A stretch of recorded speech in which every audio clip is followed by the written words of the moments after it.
Skuadra e futbollit Bureli vijon të ketë rezultate pozitive edhe në ndeshjet jashtëfushe. Matjanët arritën të marrin pikë në ndeshjen e luajtur në fundjavë ndaj Kastriotit të Krujës. Djemtë e besuar të teknikut Samuel Nika e mbyllën lojën në barazim me 1-1 në stadiumin Redi Maloku të Fushkrujës ndaj ekipit Kastrioti. Kanë qenë matjanët ata të cilët kanë arritur të kalojnë në avantazh të parët duke shënuar në portën krutane në minutën e 37 me Xhabrahimin. Ndërkohë goli i barazimit do të vinte në minutën e 65 ku vendësit shënojnë me Moses duke bërë që gjithçka të mbyllej barabartë si në pikë ashtu edhe me gola.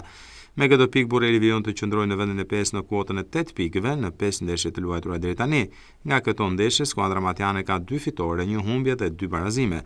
Ndërkohë ndeshjet e tjera të luajtura në fundjavë përfunduan luftëtari Liria 1-2, Korabia Polonia 0-0 dhe Kukëshi Pogradeci 0-3. Kryesimin e kategorisë e ban Skënderbeu i Korçës me 13 pikë, ndjekur nga Laçi me 9 pikë. Në fund të tabelës renditën Besa e Kastrioti me nga 3 pikë.